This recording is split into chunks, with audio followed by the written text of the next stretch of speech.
Hey, this is Rob, and this is episode 50 of the Folly Coffee podcast. Let's get it brewing. And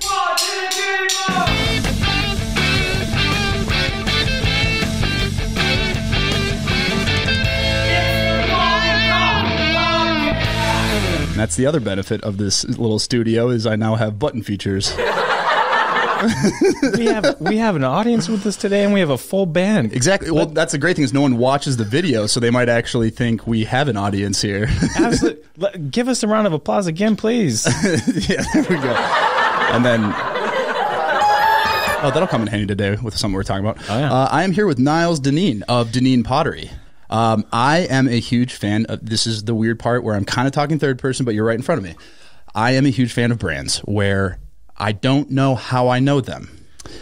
And you reached out to me and emailed me, and instantly I recognized the name. And I was like, wait, why do I know? It's because of pottery, mugs. There's so many different people doing it out there. But instantly the name rang. I've seen your mugs at Surly. I've seen them with like, what's the big coffee company that does like the Viking branding and all that? Death Wish Coffee. Yeah, Death Wish Coffee. You see their mugs plastered all over social media. And I just instantly recognized the name and knew the mugs. And I was like, I don't respond to many sales emails, to be honest, because they come in. But I was like, I recognize the name. And then I read the story about your parents and you taking over the business. And I just have seen your mugs around that I was like, at the very least, I want to check out what is going on. Because brands where you just know about it. And I was like, that means something is going really right. Yeah, I think you like to think so. At least if you send off an email to someone that sort of is familiar and they're like, I want to check this out. I mean, that would say that we're not screwing up majorly. Yeah, so. And it's funny because I was like, I don't know why I know this, and then that's what. So it's a weird feeling when you're like, I know this, but I need to find out why I know this. And then the more I looked into it, I go, oh yeah, I've seen it here, I've seen it there, I've seen this. Well, I feel the same way about your brand. That's such a lie. No, it's not such a lie because when COVID happened, it was like coffee. Coffee seems to be one that's stable. I mean, we work with a bunch of different verticals, so hospitality and the national parks, and so many of them were just like, we're closed, restaurants closed. It was like, I've got people, I gotta get them to work. Coffee, and I had heard, and you were like in the ethos. I knew of Folly Coffee. It was like how, where, what. And as I'm reaching out to you, then that Channel 4 deal with Jason DeRusha came on, and I was like, son of a, this is crazy. It's like serendipity or something. So it's like then I investigated you a little bit more, but I still want to hear your origin story. Like, how did this all start for you? All right, I guess we'll get this out of the way. I mean, you've told it enough, I'm sure. No. So previous to coffee, I worked for Boston Beer Company right out of college, which is Sam Adams. I used to say Sam Adams Angry Orchard Twisted Tea, but now you say Truly Sam Adams Angry Orchard Twisted Tea because Truly has become its own thing. But while I was doing sales for them right out of college, I started there in 2013. I did feet on the street sales for like 2 years. And while I was doing that, I became just a massive beer nerd. Like, got my Cicerone certification, like became one of the beer nerds at Sam Adams. Like, there's a small clique of people that were like, everybody here's a fan of beer, but like, we're the nerdy nerds. And so you guys are fans. We know what we're talking about. Yeah. And so I got my Cicerone certification, ended up getting promoted down to Champaign, Illinois, where I was doing more like key account management and like working with distributors, and started pursuing my advanced Cicerone, which was like 3 hours of studying a day for 4 months. I missed it by 3 points. And it was right around this time that I was like, okay, I'm gonna go for it again, but I got to take a mental break here. And during that time, a coworker of mine used to sell specialty coffee and was like, how are you into like great beer and really great food? And I taught myself to cook so that I could do better on the flavor pairing side. And you're drinking crappy coffee. And I was like, it didn't even register to me that was a thing. I was like, what are you talking about? Like, I thought these chains were like, I thought this was good coffee. And he wrote down a list of roasters, and Sump Coffee in St. Louis was nearby my territory. And so I went into there, and that first cup I had was just like naturally processed Ethiopian Yirgacheffe, big blueberry notes. It's like the ultimate coffee to give a newbie. And they're like, what? This is just coffee? And so I picked the barista's brain about it and was just instantly obsessed. And I think part of it, looking back onto it, because I have a lot of fleeting obsessions I've found in my life, but why did this one stick? I think part of it is the time that I was about to retake the advanced Cicerone, where I had this routine of 3 hours of studying that just disappeared. So all of a sudden I had this free time that just instantly went into coffee. And then the other side is the more I learned about coffee, the more it became compelling, because I was attracted to it by the taste and just it's a brand new spectrum of flavor that I'd never explored. But then you learn about the culture of people behind it in the U.S. And then you learn that the high end of the category, the specialty coffee, like what we're doing now, benefits everybody in the supply chain. And then that's what really drove it home, is like, whoa, so by drinking better coffee, everyone benefits if you're working with the right people. And that gets to the farmers in the fields and the... Exactly, because everybody hears the term fair trade price, and this is very important because it makes sure that you're paying, I think the fair trade price is somewhere around $1.20 right now. But this is, we're paying for coffees that are 3 or 4 times this amount. And so fair trade's important, but if you're pushing people to drink better coffee, like what we're roasting or what other great roasters are using, it's going to be 3 or 4 times that the farmers are getting paid. And so at that point, it was kind of like, I loved my job. At this point, I was in St. Louis doing like sales training and distributor stuff. And it was like, okay, well, I'm a single guy with no real responsibilities. Like if I was ever going to do something, this would be the time. And then also I started doing research into the business side of the high-end coffee and noticed big similarities between what happened in craft beer like 10, 15 years ago in coffee, in the sense that the number of coffee drinkers at this point, and this was like 4 years ago now, it remains remarkably stable over time, but the amount people are spending on coffees continues to increase. And this tells me that, okay, the number of drinkers continues, but that means they're just buying better and better coffee. And you see, I did a trip out to the West Coast where I went to Seattle, and it was like, you expect to go to Seattle and have everybody be really pumped on Starbucks. It's our hometown brand. Like you'd think everybody would be hyped about it, but you go out there, the younger coffee drinker was excited about these third wave style light roasted coffees. Wow. And that's kind of where it clicked, where I go, okay, Midwest tends to be like 10 to 15 years behind on catching up on these trends. California, West Coast tend to be way ahead of it. Yep. And so I was like, all right, let's try this. And I did try to convince myself out of it. I tried to like do as much research and to find a reason why not to do this. And there were a lot of factors that fell into place. First, my parents agreed after I built out a business plan before presenting it to them, because they know of my tendency to have fleeting obsessions, and this definitely reeked of that. But because it was fully vetted out, they saw I was very serious. They said, okay, you can live with us while you're starting it. So that was a huge factor. And then just Minnesota is actually a very good place to start a coffee business. We have Cafe Imports here locally in town, one of the top specialty importers in the country. And also there are some people roasting great coffee here, but I think there's room for a lot more. And so it eventually led to me quitting my job, moving back in May of 2017. And it still is up for debate if it was the best decision or worst decision of my life, but it was definitely a decision. Are you having fun doing what you're doing? I will say it is a lot of fun. And still at your parents? No. So it's not a bad decision then. On both ends, we were both really pumped. After 2 years with them, I think we were both very happy, but they both started businesses as well. And so looking back on it, I was like, oh, I should have been taking their advice way more from the start. And I'm kind of realizing that after the fact. But I think part of it is when you're a 26, 27-year-old living with your parents, you get that like, I want to be independent even though I'm living downstairs. Oh yeah. But it's been an incredible amount of work. But even on the worst days, it's like, okay, even on the worst days, it's still pursuing something that I'm passionate about. Exactly. And the frustration is because of that it's like, it's because I'm trying to get closer to what we're trying to do versus frustration of like existential crisis or like, or repetition and I get very easily bored. And so that's basically the story. We launched in January 2018. I ended up meeting Jeff, who's now our head roaster, about 4 months after that. And he is the long. Yes. Yeah. Handsome fella too. Yeah. Right? Coffee Jesus, as some have been. That we were working the Bloody Mary Fest in. We were working the Bloody Mary Fest in Minneapolis, and the second session people pregame, and then by the end of it, they're pretty good to go.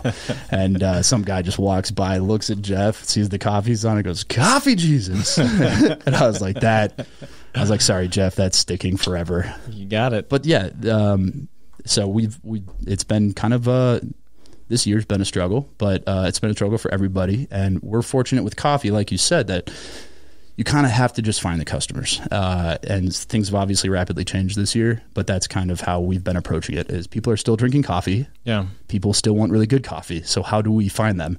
And what types of things can we do to make it more exciting for people drinking coffee at home? And that, when you contacted me, that is what came to my mind. That I was like, we launched on a new website and cut out all merch because it was starting to get distracting. And I was like, yeah, that scared me a little bit. Like, we don't do merch. I'm like, well, yeah, it doesn't have to be merch. It could just be an awesome mug that's really good to drink from. But as you were saying, yeah, the new website, we cut out merch completely because it was getting distracting. And I was like, we're a coffee roaster. It's what we do is roast coffee. But as the online sales have picked up and people are doing more and more at home, I go, we want more to interact with people at home. And having somebody's favorite mug is a big deal.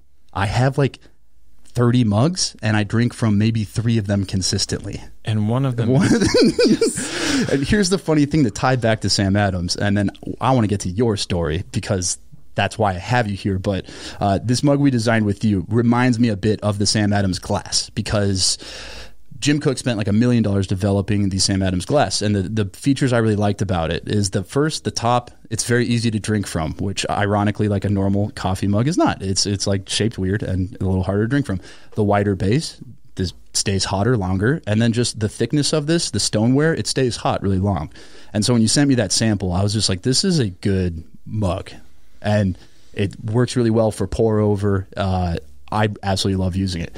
Yeah, you can't take really good coffee. You can't take specialty coffee and then put it in a piece of crap cup. It just doesn't work. And just something about like there's certain paper feels of a mug. And there's certain mugs that I go, it's not what it says or what's on it. It's just, I like that mug. And this is definitely added to the lineup. And that's where it clicked for me. I was like, oh, that. And then also, your follow-up and customer service is like next level. Nice. I will say that during these times, you guys are hearing this. Yeah. We watch what we put out. So my team is going to be watching this and be like, hey, we did a good job. You guys are doing a great job, but thank you for the opportunity. It's not even just that it was like, oh, it was faster than anyone. Because at this point, I think people just equate, oh, great customer service is that it's faster. That's not necessarily true at this point because COVID, everybody's working on a skeleton crew, and I totally understand that. But what you did have is total transparency and clarity along the entire process. So I always knew what step of the process, with a handmade mug, I knew exactly what step we were at every step of the process.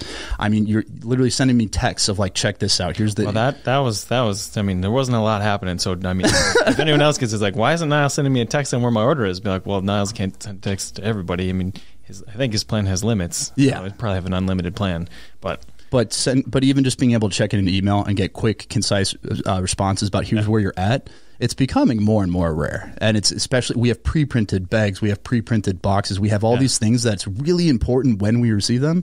And so that was something that, like, at the very least, it's like, okay, I totally get it now that the product is great, but also the process of getting it was very smooth and clear. Yeah. And yeah, so it's been a pleasure to work with you. Good. And I also like that you said, well, let's figure out these Halloween mugs before we do the podcast to make sure that you're still happy with me before we record. Yes. So one second, I want to grab this. So I'm going to post this episode, I think, like ahead of schedule so that it times up with the launch of the Halloween coffee. Cool. But going back to like the importance of interacting with people at home is we wanted to create more online seasonal launches. And so we're doing our Halloween coffee called Darkest Day, which we only do light roasted single origin coffees pretty much. And this is a dark roasted blend. So it's kind of flipping on its head during a creepy month and a creepy year. And we had these mugs designed, and I'm so stoked about it. They're hand numbered. There's only 95 of them produced. And so it's like the shape of it, this too is just like, they're totally different, but I love both of them. Well, I think it pairs well with the idea of specialty coffee and limited. And it's not, you can't, there's no possible way we could do, 500,000, 1 million mugs where you could find some factor that could push them out. You could put numbers on them, but it's limited. It's special, and it marks a very special occasion, and it pairs well with what you guys are doing. So that's a good mix. That's a clap. If you don't, I just clapped on the tits. That scared me a little bit.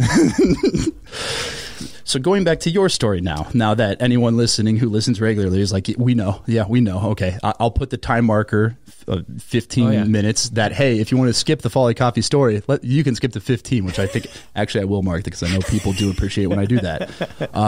So Deneen Pottery started by your parents, correct? Yeah. In 1972. Well, I was like 69. I mean, my dad was throwing pots in college, met my mom in the art building, and then decided to start a pottery company together. But that was like 68, 69. He went to grad school at UNI and then was like, wanted to try and find a pottery company to work for. Like, I should get some experience. I should work for another one. And he's like, I can't find any that are doing hand-thrown pottery. It just didn't exist. So, you know, what do you do when you can't find that opportunity? Just do it yourself. So what was the landscape like in the 70s? Because with today, e-commerce being a big thing, it's easier to find customers and interact and engage them directly. How do you, in the 1972 or late 60s, start a pottery business and start to get the word out that this is even available? Oh, well, I was born in 75, so I don't have boots on the ground experience there. I do know that that we had an epic fail, but as you know from being a small business owner, every time that you have a failure, you learn something, and then that becomes part of your DNA. So retail stores, that was one avenue, and then wholesale. So he's trying to split it. So he's doing dinnerware, and he was like, I'll make up, it was called Cloth and Clay. It was like Pottery Barn, but he was going to make all the pottery, and then he was going to source all the tapestries and all the home goods that you would need. And they got a spot in Butler Square in Minneapolis, like 2 blocks down from First Ave, right next door to Target Center. Originally, a Marriott was going to go in. So my dad's like, sweet, Marriott, right? Like a hotel. So constant new people. Signs the lease, Marriott's going in. And they're like, oh, Marriott's not going in. It's going to be offices. He's like, offices? Great. So the people that are going to go in the offices are going to be the same ones that there's no constant stream of new people. So their sales are pretty good in the beginning, and after a year and a half, it sucked because it was like, oh yeah, there's that little pottery shop. We don't need anything. Have some pottery, they'll already have it. Yeah, so I ended up closing that one down. And then I can't remember what year that was, but challenges. 60s, 70s, whatever. It's like you'd have to get a stall, get a farmer's market, get an art fair, set up a booth, talk to people as they're coming up, get them to know you, and then be able to be found. But yeah, no internet. I mean, I think some of our old literature is postcards, books of designs for bed and breakfast that we were working with. I mean, I don't know. That's a good question for my dad, and I will have to ask him. Yeah. We do same page meetings every week as he's transitioning the business. So he's like, what do you want to know? So I'll ask him. What was it like growing up with parents that were doing a business like this? Was it something like at what age did you become aware that this – how do I phrase this? Because I think for me, growing up with parents that started businesses, you just go, that's just their job. That's just their job. That's just what they do. It's where they go every day. You're always working. There's always work happening. And when you're at work, you can talk family. And then when you're at home, you're talking business. There's no delineation. There's no separation. I think the idea of having a family where sort of work or what's happening at work that isn't being talked about, I don't know what that's like. Was it something you were always interested in? No. Okay. Wait, hold on. Not really. So at what point? But now you're like one of the faces of Deneen Pottery. What is that transition like, and how did that come to be? So when I got out of college, it wasn't like my sophomore year. I don't think I've said this one a lot. But when I was my sophomore year of college, my dad was driving me back to campus. I was a track and field athlete, which the University of Minnesota has a really tough time right now. Their Board of Regents is thinking about like canceling, shutting down the track and field, but just men's track and field and cross country. Or no, they're going to keep cross country. It's just men's track and field, indoor and outdoor, which that was my jam. So, anyways, I'm an athlete, and my dad's giving me a ride back to campus, and he's like, "So, I married your mother, and I wanted to throw beautiful pots." But then I had to support her, and then you and your brother came along, so I had to support your living, standard of living. So, so we have a pottery company now, and I'm ready just to go back and make beautiful pots. So you can take over the business. I was like, oh my God, I don't even know what my major is. I've got a year and a half until I graduate. I don't want to, the world seems like a very big place. I've lived in St. Paul. I'm living in Minneapolis. I got to go see some stuff. So then I decided I needed to leave. So I flipped out and became a model, and then traveled, 5 or 6 continents, got married, got my pilot's license, thought I was going to fly airplanes for a little while. But that moment, like you were saying, 3 hours a day, you were 3 points away from passing your test. So I had one of those moments where I was like, I'm going to do this, and then something happens, and then it's like you go that way. The butterfly effect, like if you could go back and it didn't happen, I wouldn't be sitting here, neither would you. But I was flying in a single-engine aircraft, and it was after I passed my instrument flight rating. So that's when you're flying with the hood on, so you can't see the ground, you can't see the clouds, you can't see anything but these old archaic instruments from the 60s and 70s. And after an hour and a half of that flight, I was like, I don't want to fly planes. I got to do something else. So I called a buddy of mine here in Wheatcraft who was at the U with me, and I was like, your wife is a pharmaceutical sales. Is she like that? And he's like, she hates it. Work for your dad. I was like, oh, really? He's like, don't be an idiot. Go take that business somewhere. Seriously, just go work for your dad. Your mugs are amazing. Just go do it. I was like, for real? He's like, don't talk to me again until you did it. Just go. So I didn't, and I did. So this is the most casual dropping. I became a model, went around 5 or 6 cons, became a pilot, and you're like, oh, okay. Like you said that as if I would say, like, yeah, I grabbed some coffee and a little bit of lunch, and then met up with a buddy. Just stuff you do. Yeah, it's stuff what everybody does, right? Well, maybe no, maybe not. Maybe not. Yeah. And when you first start working with your parents, are you excited to start, or is? Oh yeah. Okay. Oh yeah. I wore my dad down in the beginning. I remember because I was living at home too. Because I came back as a vagabond. You don't really have a place to live when you're doing that. Getting photographed and whatever. So I come back and it's like, well, I can live with you. I probably need like maybe $28,000 to $32,000 a year, and then I could get my own apartment. And he's like, well, figure out how the business can make that then. I'm like, okay, so sales and marketing. Okay, all right. Because when I was doing my pilot's lessons, I was working part-time in shipping. Because I was like, I had half the day to fill. So I was like getting into it, but I didn't really want to get into it. I didn't want to, lead people, manage process. I just wanted to like get in, do some work, get some money, and get out. And then it was like sales and marketing. So conferences, putting together our catalog, and then I went to school for graphic design. So like I had the skills to be able to put together some stuff and have it make sense and do a little bit of communications. And then it was just like you get to connect with people. And then when you realize that a mug isn't just a mug, it's a branding tool. It's brand awareness. It extends. It communicates, and it's useful. And I mean, it's an intimate thing too if you think about it, because it's like you bring it to your mouth and you touch it to your lips, and it's beautiful. So it's like you can impact positively. And then when you make really beautiful stuff, then you get these comments from people like, "We love these," and that's just like I'd rather hear that every day than like you're late or this sucks or I have a problem. We just make people happy. So that's just a side benefit. Yeah, one of the things Jim Cook said at Sam Adams that always resonated with me, and did come to mind when it came to like mugs and glassware and how we're focusing on that, is they've got those iconic pints, and one of the problems they have is that they get stolen from bars all the time. And so they're like losing their asses by providing these glasses to so many bars. And somebody asked him about it, like, have you ever considered not doing this because it's lots of money nationally? And he said, well, if someone is drinking their morning glass of milk out of a Sam Adams glass, that means the first thing they're thinking about every morning is about a Boston Lager, and you can't pay for that kind of marketing.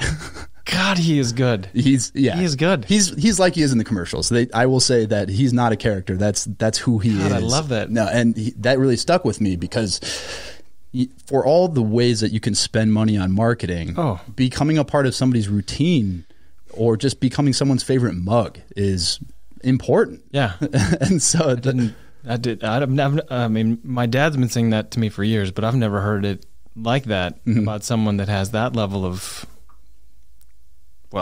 cachet. That's insane. He knows a few things. He's one of the guys that when you're in a room and he starts talking, I've encountered a few people like that in my life where the second they start talking, you go, he's the smartest one in this room, and there's no debating it. It's just like he gets a few questions, and every single time you go, oh, I get it now. Take me to school. Yeah, take me to school again. I totally get it now. And so even thinking of that with coffee, like where that's what I'm thinking about, like with the Halloween, and we're going to do, I might as well unofficially announce it here, St. Patrick's Day coffee. Now I'm like, okay, can we do the opposite with coffee, where somebody's favorite beer mug is also our logo, where somebody's favorite this is our logo as well, so that they're thinking about us while they're having their favorite beer. That's kind of how I start thinking about the glassware game. And I like, so I like the limited releases in that sense. And the detail work on these is impressive. So tell me about the process of the mug And is it different from the emblem itself? Yeah. And this is a question I had is like, what is there a difference between stoneware and other types of pottery? Yes. It gets real sciencey real fast. There's a bit of Bill Nye, because clay is a naturally occurring material that's found in the earth, and there's many different varieties of clay. So every potter has their blend. So like you've got your roasting temperatures. It's like, what's your temperature? You're like, I'm not going to tell you that one. Of course you wouldn't. Because that's yours. That's proprietary. So the clay that we use, mined in Indiana, Kentucky, and Ohio, it's just the properties of that clay body that make our mugs super durable. The plasticity, we've had it tested, and it's really similar to, what is it? It's the white porcelain. So it's super strong, and it's wonderful. But yeah, I mean, fire temperatures and then the properties of the clay. So you can have impurities in your clay. You can use, that's a whole nother. I could get some. Is there? I guess let's do the layman's question of this. There you go. Is all pottery called stoneware? So anything made with clay, would that technically be stoneware because it's just clay makes stoneware? You could call it like when you think of a flower pot, something you find like at Home Depot. Yeah. Sort of terracotta. Yeah. So that's not really stoneware, right? It's kind of earthenware. Yeah. But it's also fired once. So it's a good question. Yeah, it's a good question. You're stumping me. But when it says stoneware and it shows up, I go, okay, that makes sense. When you encounter a terracotta pot, you go, it's different. But why is it different? And the blend that goes into it is as important as anything. And then your temperatures. And how are you doing these emblems? Because that was honestly one of my worries going into it. Is we've run into this problem with a lot of handmade stuff. Oh, there's liquid in there. That was yours. That's not mine. We have a pretty highly detailed outer ring of our logo. And I was worried that with handmade things and with the detailing of this being an actual, embossed into the, how do you go in that process of being able to get that level of detail into these emblems? It's a separate piece of clay. So whenever you look at any of our mugs, if you look at the bottom, it's a brownish red. Yeah. And the medallion is a white. So it's two different clay bodies. So that's a completely different clay body. But it's, it's sort of one of those other proprietary, like when Dad was doing decorative techniques back in the early to mid 80s, it was with brushes. So they would take a brush and put it into slip, and then they would draw in like calligraphy. Yeah. Like Minnesota Renaissance Festival or Land O'Lakes, or I think we did some wild rice jars for Byerly's or something. So it's like wild rice and then Byerly's on the back. And then it was like, we got to up our game. This isn't working. So then they took some plaster, reverse carved into plaster, pressed clay into it and pulled it out. So then you'd have it. And then smart. And they're doing like unicorns, and we had a booth at the Renaissance Festival. So it was mostly themed like wizards and, cool stuff. Yeah. Live action role play. What is it? LARPing. Yes. I got a lot of that when I was young. But then someone came along and said, we want to put our business name. And he's like, oh, geez, you got like perfect letters. Like this isn't I can't carve that one. So then advancements were made and then perfected. And through the years, we've been continuing to refine it. So then we have what we have today. Well, that's the beauty of it is like the mug still has that beautiful handmade feel, but the detail in the emblem still makes it, because it's like you don't want to lose the effectiveness of your branding with this. And I think that's one of the things that to me appealed about the samples you sent me. So you're like, this still is clearly handmade, the actual mug itself, but the emblem. This is like, I swear, this is like an infomercial. We should be on QVC right now. Like, look at our proprietary blend of clay from Kentucky. This is a limited time only. So where are we now? Because we've talked your story, my story. You just started at Deneen. Is it always been called Deneen Pottery? No. So that retail shop, that cloth and clay sort of store, I think that was they filed that with the Secretary of State in 1972. So that's what we go back to is 1972. Is that was that sort of. The Peter Deneen Pottery, I think, started in 1969. Okay. But when our business failed in like 87, I think we've publicized that enough. It's you'll learn a lot. Knowledge is what you get when you read the fine print. Experience is what you get when you don't. we got a lot of experience out of the 80s. Yeah. A lot of experience. But when the business went under, one of my dad's business partners, he was deciding to start back over. My mom and my dad separated. My dad lived somewhere else. And then it was my parents' 50th, actually. Their 50th anniversary. And my brother and I sat down with them, my mom said, I think it was you and your brother, you and Owen, that you're the reason why we really got back together. And I was like, wasn't it partly the business too? And she's like, well, yes. I mean, your father was going to start a new business, but it was you boys that really helped our family come back together. And then the business helped too. And then the fact that we were successful, then we're all still one unit.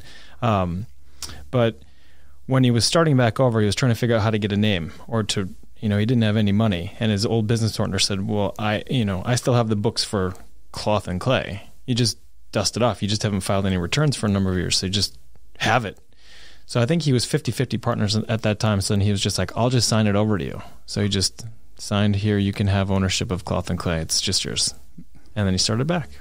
So Cloth and Clay was the name, and then it just didn't work. And every time you'd say, well, Cloth and Clay, they're like, oh, what's the cloth part? I was like, we don't do cloth. We don't do cloth. That was going to be my immediate question. Like, what is cloth referring to? Yeah. Well, and then before I worked for my dad, he had a friend that was a silk screener. So then he would go to bed and breakfast conferences, and he'd bring his buddy Roger.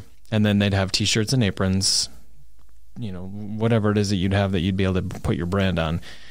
And then it's just like after a while, I was like, this is just, find the one thing you do it really well. Don't get out doing a lot of different things. It's just stay focused. So we then, changing the name was Deneen Pottery Cloth and Clay, two names together. And then we slowly just deleted the Cloth and Clay. I mean, we obviously didn't have much of a budget to hire a marketing firm to really help us do a rebrand. We just changed the name and then put it in a font, and now that's it. So it's just done. But it gets the story across, especially I think now that you're a part of the business too, the name is even more impactful because now that name refers not only to... Yeah, I think I'm going to change the name to Niles. What was the business like when you joined, and what were changes that you were looking to make, or was it just amplify what's currently happening? My dad has always been focused on operations. Are you familiar with Gino and Wickman and Traction? Mm-mm. Okay, so it's a business philosophy of how you run a company. So then you have like your visionary that sits up on top. And then in the way that they classically have the Traction model, you have your visionary, your integrator. Oh, Traction. Yeah. Like EOS. EOS. Yeah. Yeah, EOS. So what was the first? You said Wickman? Gino Wickman. Oh. He's the author. He's the guy that... Oh, yeah. No, see, my brain, I'm good for one word. I can associate one word with something, and then I'm good, and then after that, you lost me. Yep. Anyways, so EOS. Yeah. If anyone that doesn't know it, you can look it up. You Google it. Entrepreneurial Operating System. Yes. Yeah. Well, that's 3 words. You said 1 word. Well, it's an abbreviation. If I knew how it worked, I'd be in a much better place. It's not that we have to have the best tools. We just have to know how our tools work. Mm-hmm. So, but my dad was more of a visionary, and he was really heavy in ops. And then through just having business, failing business, and he had the finance side. So then I came in on the sales side. And he really kind of just let me do whatever I want on the sales and marketing side, and then he really focused on operations. So, and he would focus on the manufacturing. He'd focus on our glaze chemistry, our tech, our the processes that we have in place, which when you have time, you're going to come over and see the place. Absolutely. You're going to love it. And then, very early on, then we found a financial analyst who had like sort of a fractional CFO. Mm-hmm. So he came on board, gave us a lot of horsepower on the finance side. So then we never had L10s, which is a level 10, which is you meet regularly, discuss your issues. It's a really great, the entrepreneurial operating system is really wonderful if you stick to it, and we're sticking to it now.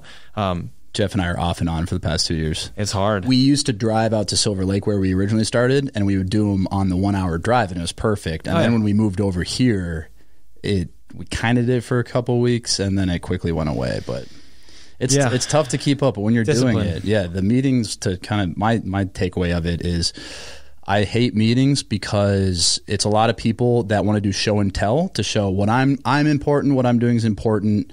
Okay, your turn now. And what these meetings are is the week prior, you set, here's what needs to get done in the next week. If it didn't get done, it becomes an issue. And you say, we will discuss issues at the end of the meeting.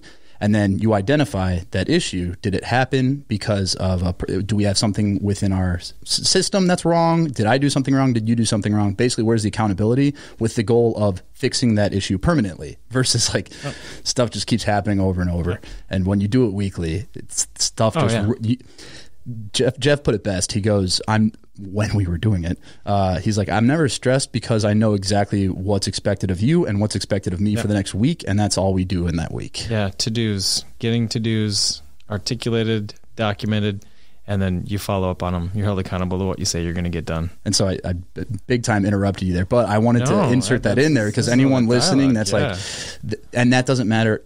They say it's like for X amount size, there's two of us, and I think it's still effective. I have a business coach, but one of our mutual friends, a guy that turned me on to it, this Todd Gimbel's his name. He's got Golden Treasures on Grand Avenue.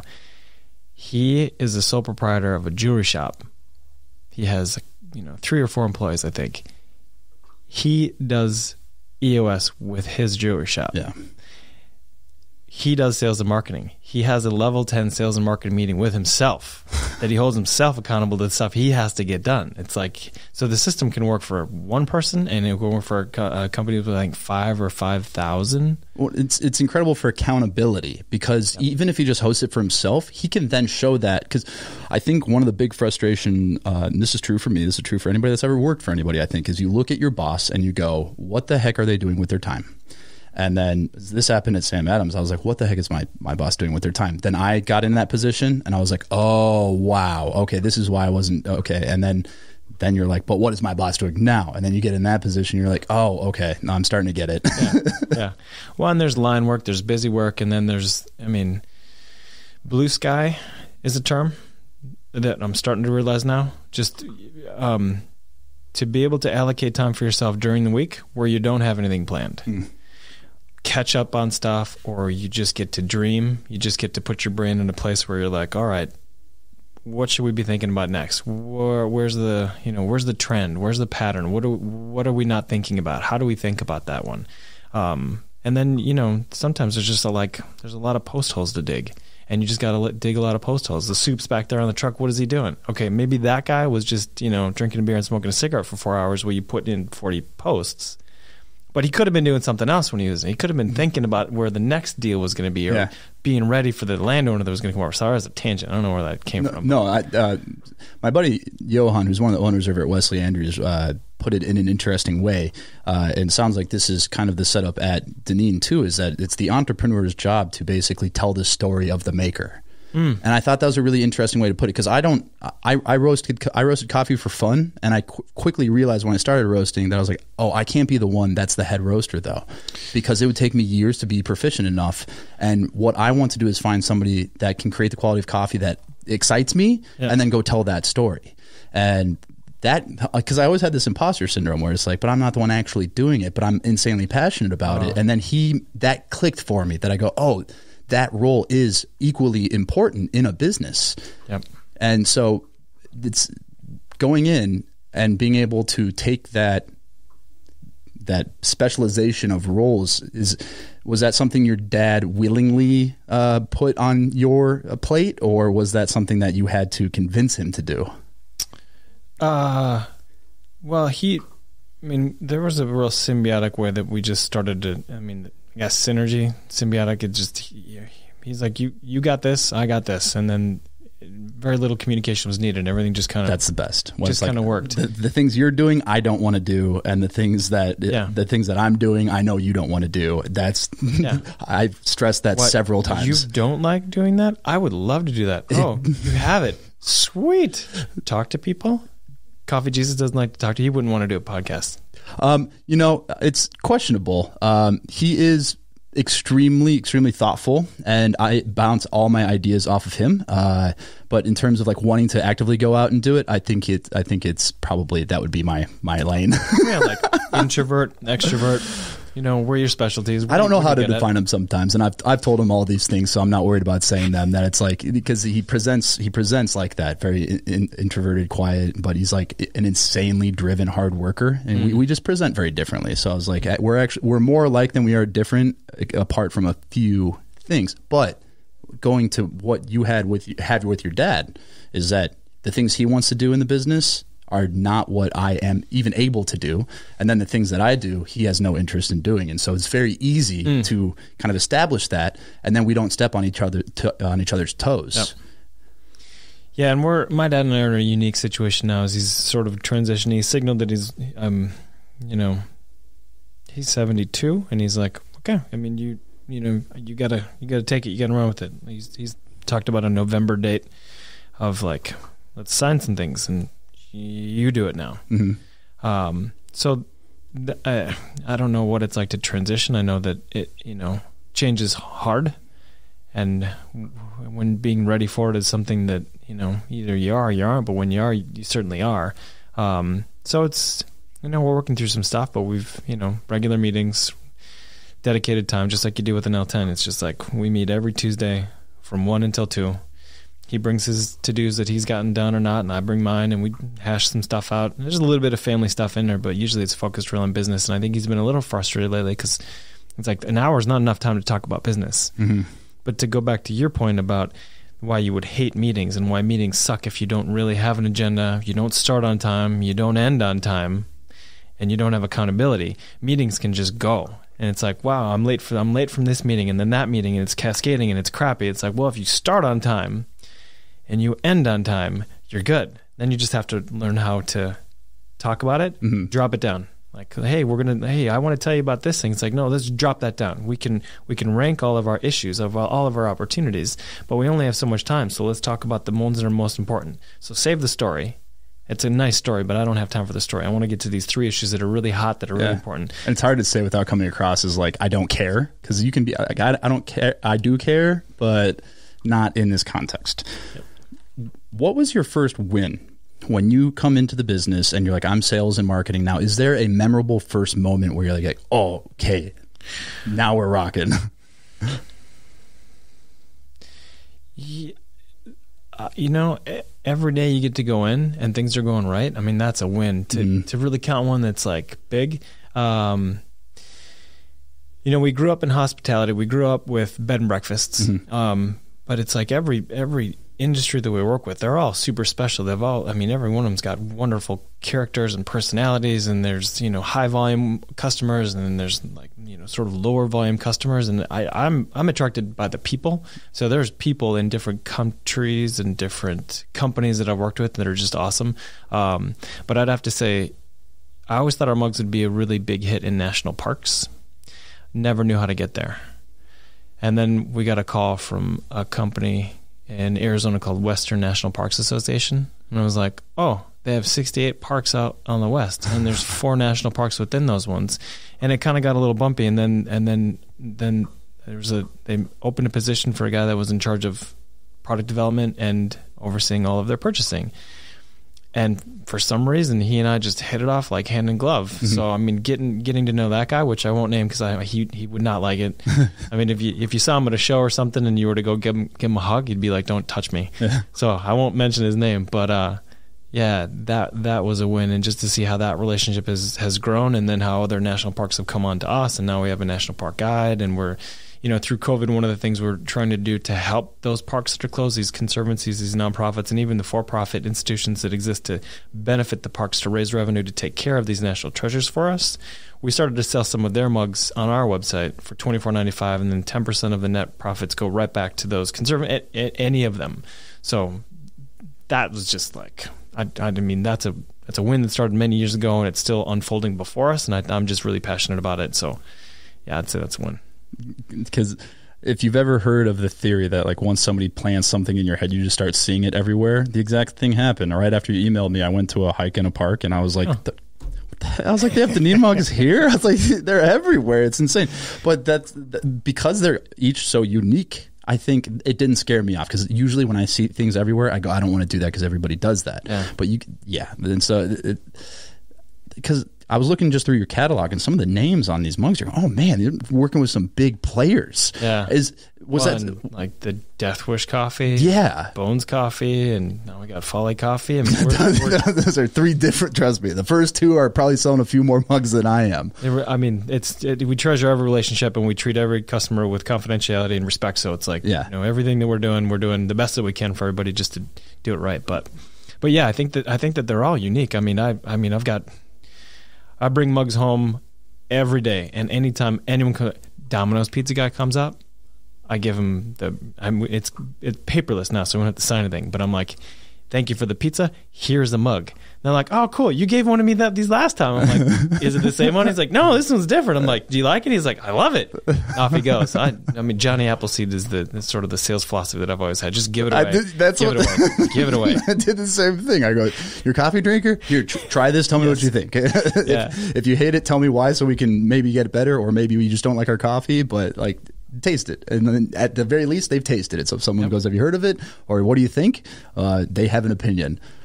And how's it been since you started? What's the development been like of the business? Have there been any big pivots, or has it been just like these wins along the way and continuing to grow?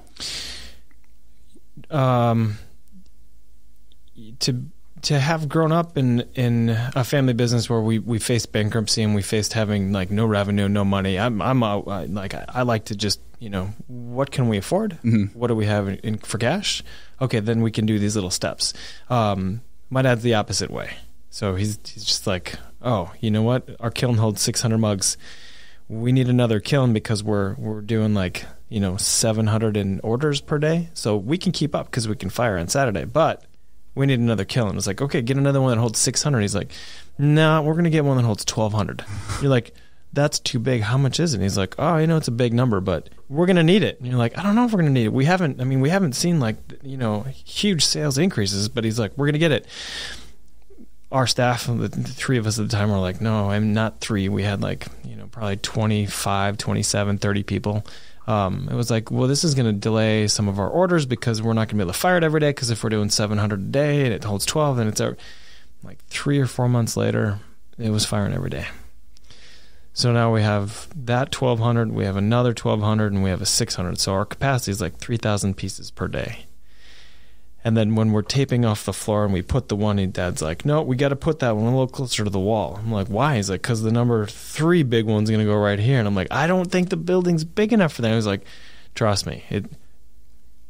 But we don't really have a really strong sales and marketing plan other than continue to put out quality and take care of our customers. But I think it's been working.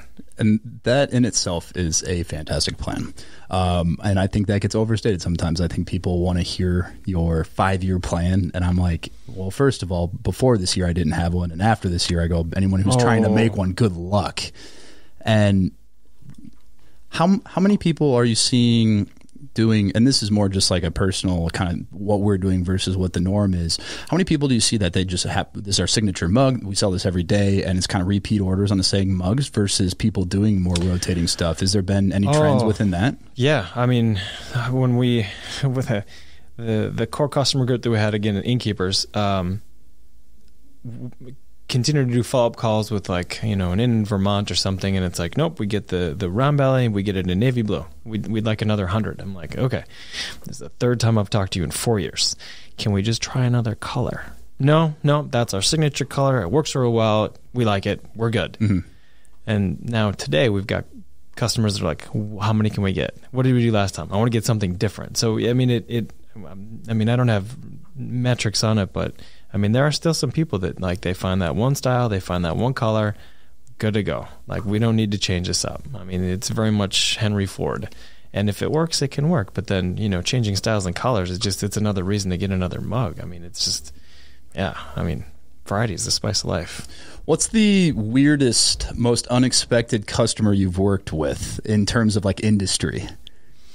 Because even today I was like, I saw this cool logo and I was like, oh, that's an interesting mug. And then it was like a hair products company or something like that. Suavecito? Yeah. And I was like, that's interesting. And so that's when I was like, man, what are some people you've worked with? No, like one of the coolest ones that came through was Frank Abagnale, or Abagnale Frank Abagnale, Catch Me If You Can. Oh yeah. Yeah.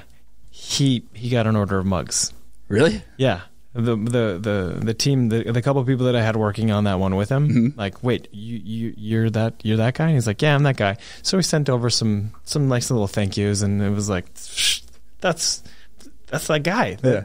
So to be one step removed from Leonardo DiCaprio, and then to have a guy that was such a freaking story. I mean, counterfeiting in Germany, running checks, and just like, how did you do? And then, by the way, he was a pilot too, but not really a pilot. And then he was a doctor, but he was not really a doctor. And then he was a lawyer, but he passed the bar. But then he never went to law school. I mean, smartest guy in the room. Yeah. That order was pretty cool. Yeah. Have you seen?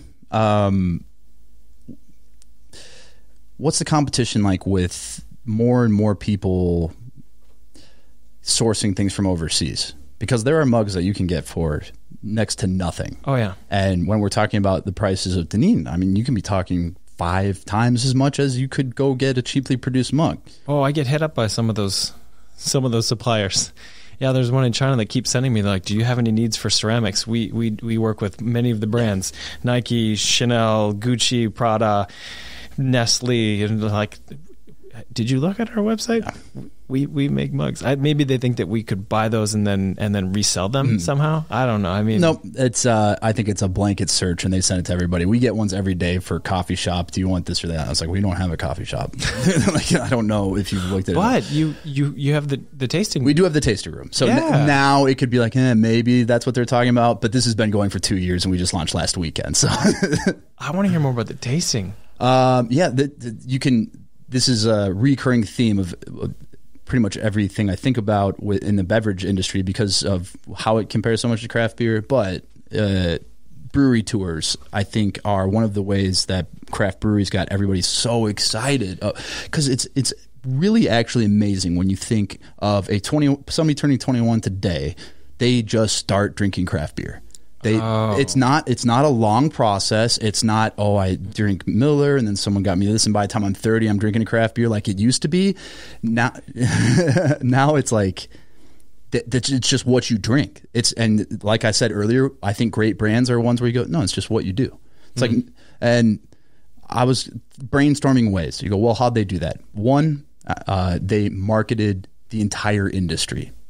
Craft breweries rarely go drink only my beer. They'd go drink my beer and drink craft beer. Yeah. And so they would go around saying drink craft beer. It is a little bit easier because craft beer is more clearly defined than coffee, as opposed to like really high end versus like Starbucks is technically specialty coffee. So it's kind of tough to delineate. So it's one of the challenges we face. But then the other part is brewery tours. People love tap rooms, and obviously, it's alcohol. It's a fun environment. It's like it's naturally a more fun environment than cafes, which are where you go to study for 8 hours. Yeah. And so I was like, is there a way to create a similar experience where you're getting educated while at the same time having fun while also being able to taste things side by side?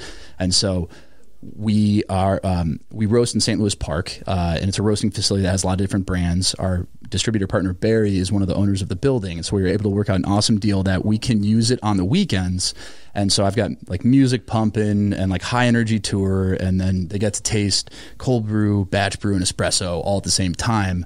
And it's just like that is like, it was last weekend was the first weekend, and it was really cool. Like people left genuinely excited. And I know it's probably 10% of the excitement that Jeff and I will feel about coffee, but 10% is more than they cared before. And now they know enough things about coffee that they have those few questions to ask before they order a coffee or a bean, or they're going to a cafe. They can ask a couple questions to know just a little bit more about the coffee they're drinking. And so part of this is obviously I want to create excitement behind Folly, but it's also I want to excite the entire industry, because I think to this point, all specialty roasters have been aiming for only specialty drinkers and marketing specifically to them. But I go, it's all these mass chain drinkers is the huge part of the pie that like they're being ignored by specialty because they wouldn't even appreciate what we have. And I go, no, it's like good coffee tastes good. Well, yeah, it's just education, right? I mean, that's what it's about. I mean, I can't wait to get there. We'll have you anytime. Okay. Yeah, we're open every weekend now, 8 to noon, every half hour doing tours. Oh my God. Yeah. But that was the idea behind that, is just customer engagement, and like, how do we get directly to them and show them what we're doing and get an experience to engage customers. That's awesome. So that's kind of like, that's been in the works since pre-COVID, but now the digital side is like, how do we engage people at home? And that's something I continue to brainstorm. Yeah. Have you heard of Caffeine Crawl? Yeah. I did a few of those over the few years that I was becoming obsessed with coffee. Yeah. I was doing anything. I mean, I would drive 8 hours to go do one of those, just so that you could hop and learn what people were doing. And I had a notebook filled with like 300 cafes and roasters of like, here's what I like that they're doing, here's what I didn't like,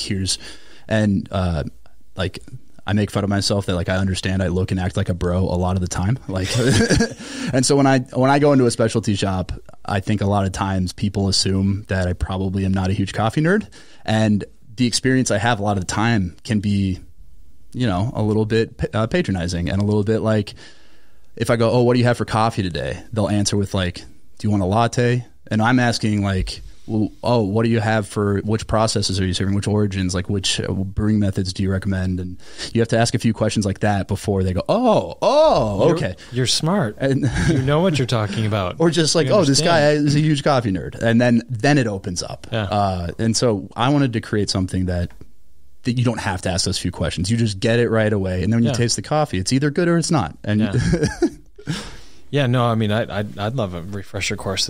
I mean, we get a lot of different coffees in, and just getting that basic understanding for what you got. But yeah, no, I can't wait. It'll be good. Yeah. It'll be good. I don't think I'm going to bring the kids though. If they like espresso, it's nice and chocolatey. That's my favorite sign. Unintended children will be given. Yeah. Those classic. It's like the live laugh. That's like the coffee shop version of live laugh love. Yeah. Was it 2 espressos and a free puppy? Yep. Like, oh my God, you're just gonna kill me. This is gonna be terrible. Yeah. No, we do have hot chocolate for people who have kiddos and want to come by. We're just creating. Even I will say, even if you bring kids, like, I'm playing music, I'm making a ridiculous fool out of myself during the tour. So at the very least, like, kids are gonna be like, what is this person doing? I could see that in you, having a lot of energy, being a bit of an entertainer. It's physically exhausting. That's like the Bill Nye type stuff. That's like, let me educate you on coffee and entertain you at the same time. Yeah, this is going to be an experience that you will learn, and it will be engaging, and it's going to be a lot of fun, and you'll never have anything like it. Yeah, Come on in. I had Katie on last night from Angel Food Bakery, and she's been on like 3 different reality shows, Katie, and so we were talking like, what, like, is that how people really act on the reality shows? Like, is that their true personality? And she's like, look, how people normally act is not super entertaining, so you have to play it up. And I go, oh, that's really true for what we do on social media, for sure. I say it's me and Jeff turned up to 11. Like, it's our actual personalities just turned all the way up. Yeah. And then for something like a tour, like, if you're going to pay for an experience, I want to go to something where I get excited. And so, like, I do the full Britney Spears microphone, so it creates like that kind of performance feel. Like, it's a good time. Wait, I was envisioning something else about Britney Spears when you were doing that. It's just the microphone. Just the microphone. Yeah, so your hands are free. Yes, the hands are free. That's it's like, there's some battle about her estate right now because she can't. I've noticed that recently. I always refer to it as the Britney Spears mic, and when you say the name right now, people are going, ooh. Like, what do you mean? Yeah, like, what's going on? Yeah, do you know something? So when you're saying you don't have like this big grandiose plan in place, when you think of sales and marketing, do you have kind of like, obviously with like EOS, you're familiar with like different business structures. Do you have any favorite books or things that you've learned through the years that have helped guide how you do sales and marketing? Like the Little Book of Selling. It's a little red book. I read that one. I've never. Duct Tape Marketing is another one that I've read. No, I mean, some of the best lessons I've ever got. I mean, we had an outside sales rep that worked for us, and he got me into you need to have a pitch. You need to have and I can't remember the one he had at the time, and it keeps changing. I mean, we're Donald Miller's Story Brand is the one I'm really hot on. What's that? Donald Miller. Yeah, what is that? Story Brand. Why? Just look it up. I mean, that there are some of the education that you can, some of the books you can read, some of the education gets really impactful, and some of it's like you almost, I mean, like, talking to a football coach about what offensive line plays are they really interested in. And it's like, I'm not going to tell you till next season. No, I'm not going to talk about that one. I'll talk about my players. I'll talk about the schedule. I'll talk about some triumphs. I'll talk about where we fell apart, but I'm not going to talk strategy with you. I'm not going to talk about how I'm going to line my guys up or the plays. So, but that one, I'm digging that one. I hear you. I'm the same way. I go, I'm very transparent, but there are some things that I go, I feel like I've kind of figured out something that I should probably use for a while until I start telling people about it, until it's like not so, I don't know. But it's like traction, we share that for sure. Yeah, for sure. That's a level playing field. I mean, I'd highly advise it to anyone that is in a business that wants to try and be like us, or in a business that, is bigger than us and wants to swallow us up. It's just like, any business that you're going to run, there's just some good stuff. Yeah, the thing I loved about the way you sold is you clearly like approached Folly for a specific reason. And what I mean by that is, like, I don't approach a customer unless I truly believe that our coffee would be a great fit for their business. Oh, yeah. I don't approach cafes that have super price sensitive customers, because that would be a nightmare for them to try to sell more expensive coffee. So I only approach places where I genuinely believe this is a fit and have a reason why. Yeah. And you came to me, and it's like your story about Deneen and being here in Minnesota and being local and having the different brands, I was like, it all resonated with me. And I was like, he's clearly, I get, like you were just saying, you get the emails where you're going, you didn't. Oh, it's a form. I question if you even went to the website. Yeah. You just Googled it, saw that we were a coffee company, and then assumed we have a cafe, that we do this and that. Yeah. And you go, you didn't even click on the link to see what we do. Yeah. And there's, well, thank you for that one, but it's like, if I'm gonna, find a new customer, and a lot of the customers that we work with are like, they're brands that I would want to associate with anyways, and it's like I know the mug is gonna work. You didn't ask me like horror stories though.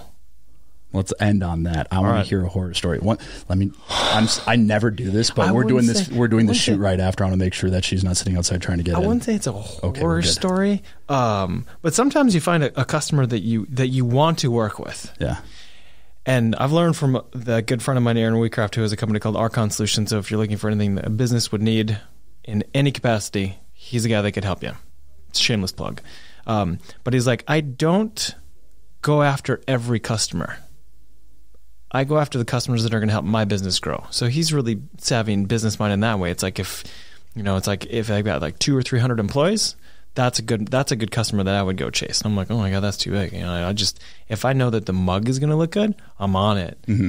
So Castle Danger, big fan. My wife loves their cream ale.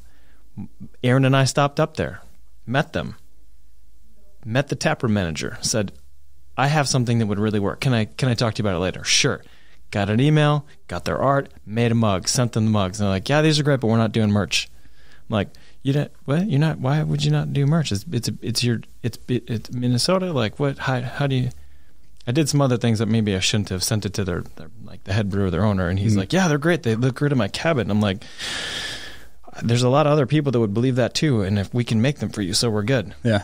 They went quiet. I'm like, that's fine. So then I still love the mug because my wife still loves the beer. So I go to my local beer store. I'm picking up a 6-pack of cream ale, get a bottle of wine because we're going to a party. I have the mug with me. So I'm like, there's the mug, snap it, ale jail, wine thief, Castle Danger, whatever the wine was.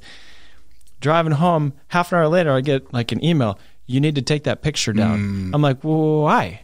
Because people are contacting us because they want that. I'm like, great, we can make them. I still have like 20 from the sample. And they're like, no, you don't understand. We don't want them. Take it down. I'm like, but don't you want to make money and have brand extension and brand awareness? Like, I'm here to help you. And they're like, no, it's not part of our plan right now. It's like, okay.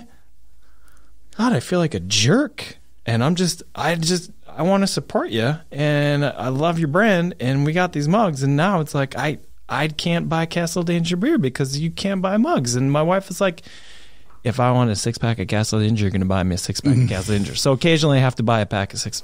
But I'm like, why can't we just do that? I just don't get it. So here's the thing is I unfortunately see both sides.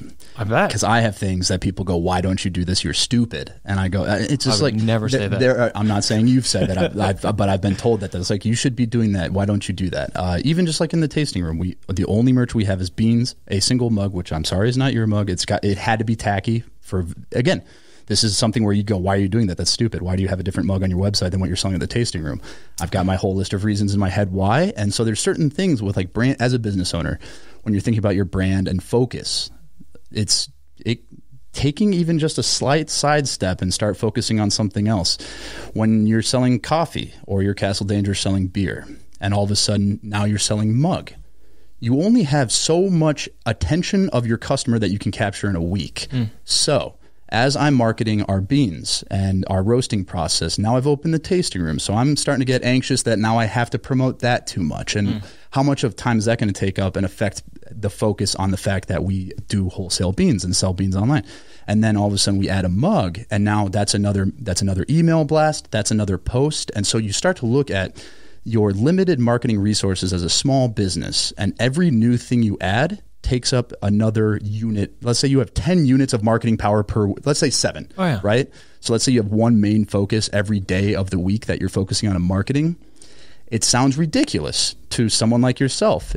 I'm the same way, that I'm like, if your customers want it, why aren't you selling it? Well, there's a reason Castle Danger is so popular, is because it's their beer. And so to take a sidestep, now one of my 7 units of the week, we need to make sure that people are buying this other thing we invested money into. And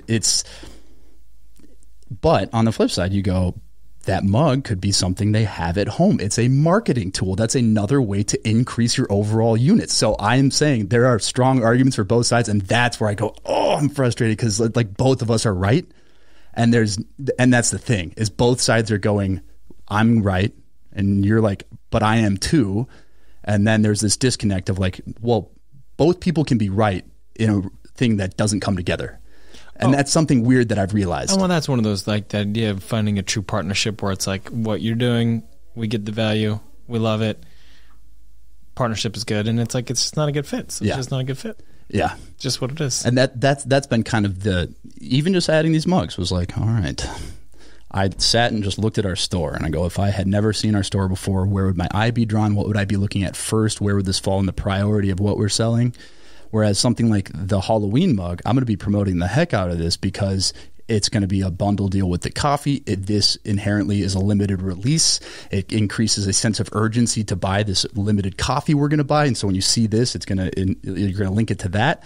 And so it's a tough thing. And I've run into the same thing where I have somebody be like, why don't you do that if people are telling you they want it? And I go, because if you did everything that everybody said that they want, you would have 1,000 items and no focus on anything. Well, I mean, I think you'd make sure you wouldn't go that far. Yeah, but yeah. I'm always willing to try. Like if I've got a salesperson that's really like, this is gonna work, it's like, okay, let's give it a shot. Yeah. And if it doesn't work, then we're done. Yeah. But if you're that persistent, if you want to make me this product, if you want to give me this for free, I'll put it on the shelf, and if it sells, fine, good to go. I mean, there's been a couple customers like that through the years where it's like, no, I don't think so, and you're like, no, I know so, and then you do that step, and then you Johnny Appleseed it, and you're like, just put it out. If it sells, you will have the money for free to buy more to replace it, and then it's a rinse, recycle, repeat, rinse, recycle, repeat. There's no thought involved. It's just behind the register, buy the growlers, buy your flannels, buy the hats. You have that stuff. It's a little bit of space, and they're shelf stable. But it's timing, attention, and then whether you're ready to do it. Yeah, and then one thing I'm realizing is just like, it's another thing to think about, and that might seem kind of insignificant when you're like, but you can, it's not that big of a deal, and you're like, systems and process. Small things add up quickly, and so I was looking at, or just kind of reflecting on what the old store looked like with all the merch, and I was like, that place was a mess. Well, then when you have something like that, when you tie up a bunch of cash in inventory and you're looking at it not moving, and this stuff is just stale, and it's like, I gotta fire sale it, and then that's just taking my time. It just sucks. Yeah, and then you're looking at your inventory going, being like, this is rent. Yeah, all this stale inventory here is literally rent that I could have had in my pocket right now. And so this decision is not something I took lightly. And playing a little bit of devil's advocate there on the flip side of the business owner's side, that it's just, but I've been on the other side where you sell and you do something that you think. That time, I mean, you pound on the pavement, knocking on doors, opening up accounts. That's like hard selling. You know what no is like. And it's like, okay, take the no, go find a yes. Mm-hmm. Sometimes you're like, no, but this is the one that I want. Yeah. And it's not because it's a huge revenue thing. It's not because it's going to be the flagship account that's going to take you to the next level. It's just like, I just love this company. I want to collaborate. I want to play with you. I want to go on a picnic. I want to hang out. This is good. Yeah. Yeah. And that is something that I think is valuable in business, is when you still have that, because you meet people that are just purely transactional. They go, I have it good. Do you want it or not? And look, there are certain products that you go, that's all you need. You don't need somebody that's super emotionally invested in your business. But when it comes to something like even just a mug, which is going to be an important part of like potentially someone's, like you said, that emotional connection, that you do need someone who at least knows a little bit about what you're going for. And I am 100% the same way, that I will pursue people and just be like, I love what you're doing. I mean, literally, like Brian over at Hope Breakfast Bar, like, I didn't know him before I reached out to him. I emailed him and I was just like, I read about you and what you're doing and what you're doing at Hope, and I want to work with you and I want to show you why. And here's what we do. And fortunately, he responded and the timing worked out and I got really lucky. And to this day, it's a great partnership because I still am heavily invested in what he's doing and want to make sure that we're certain. And when you're invested into what you're giving back, it's like giving back. Yeah, and when when you're proud of what your customers are doing with your product, that's why it's like this played out thing where we say, well, we don't do transactions, we do partnerships. That's what we do with Folly. It's something that you're going to be reordering. We're not just transactional. We want to form a partnership. And that's quite frankly the feeling I have here, that it's like you want to continue working with, not just, you want to work with Folly. And it's not just like, oh, we like that you're buying our mugs, because there are way bigger fish to fry if that was your only intention, I'll be honest. True. Yeah. So that was kind of that was kind of exciting in a weird way. But I think that is something that's understated in selling, because selling has such the used car salesman reputation. But it's like, if you care about the people you're selling to and you have their best intentions in mind and you're proud of what you're producing, then I've been in that same position where you don't understand. If you serve better coffee, like, your menu is incredible except for your coffee. Like, just make your coffee good, and then this place is perfect. Trust me. And they're like, that's 25 cents more a cup. I don't see it. I'm just like, oh, gosh. So I've been on that side, too. Yeah. Well, when a restaurant has bad coffee, for sure. And the funny thing is, right now, that's the expectation. If you get a bad cup of coffee, you go, yeah, I'm at a restaurant. It's not a cafe. I wouldn't expect it. When you go out west, it's different. You know which roaster you're drinking. They know which roaster they're serving. There's more and more places just better coffee and espresso is more the norm. And I'm like, that's just what because and I'm going to end the episode on this before we go on crazy tangents here. But the espresso is often the last thing somebody will have at dinner if they have espresso.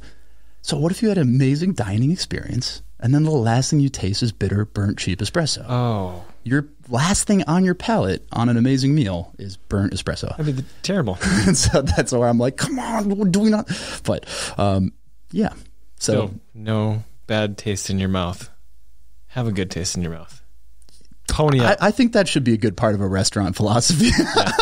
Yeah, absolutely. Yeah, but we are really excited to launch these Halloween mugs. Cool. These will go live next week. I think these one will be more of a slow burn. I think these are just going to be readily available, and the holiday period I think will work really nicely with that.